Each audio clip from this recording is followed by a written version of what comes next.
તમે મારા તારણ હારયાજ મારી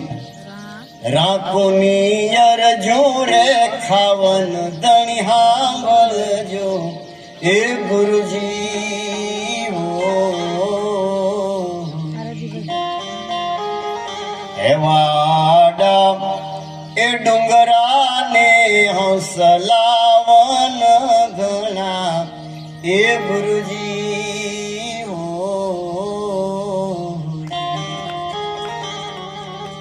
આડા ડુંગરા અને હંસલા વન ઘણા અને એમાં કળિયુગ છે કાંટા કેરી વાળ એવા આડા સમદરિયા હંસલા નીર ઘણા આ બેડી મારી કેમ કરે ઉતરે પાર આજ મારી રાકુની અરજુએ ખાવન ધણી સાંભળજો આ સદગુરુનું શરણ જ્યારે લે કોઈ સાધક શિષ્ય અને પછી એને સદગુરુ પહેલા વેલો ઉપદેશ કેવો આપે એને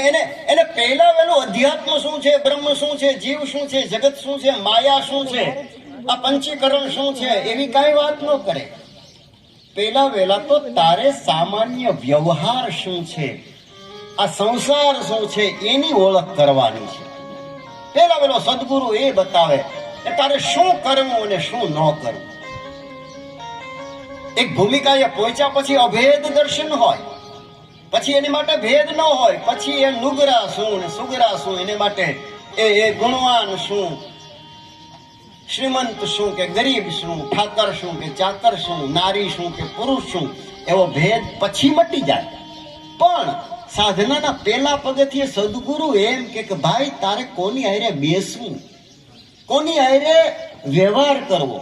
તારે શું ખાવું, શું પીવું, શું ન ખાવું, શું ન પીવું, શું બોલવું, શું ન બોલવું, કોની હારે બેસવું, કોની હારે ન બેસવું, આ સદગુરુ પહેલા વહેલું એને શીખવાડે. અને એમ કરતા કરતા એ કમેલો મનુષ્ય જન્મ અવતાર માંડ કરીને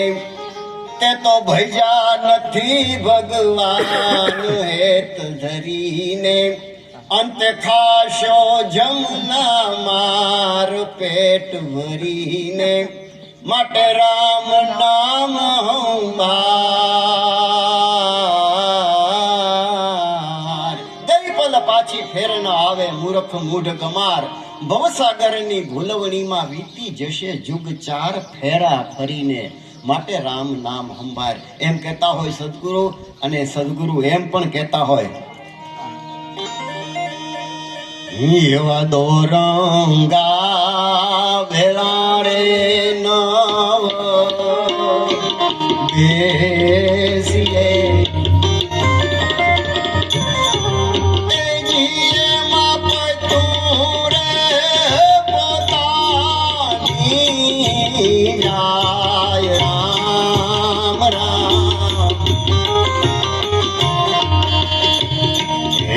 દોરંગા વેલારે નવ બેસીએ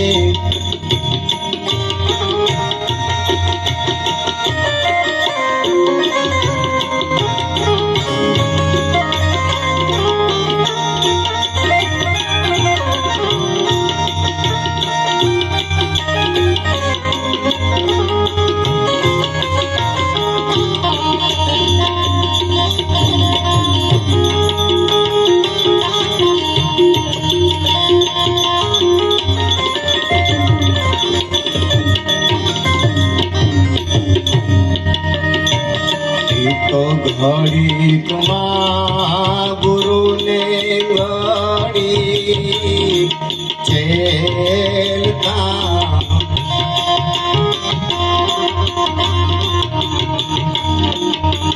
જી તો ઘડી કુમા ગુરુને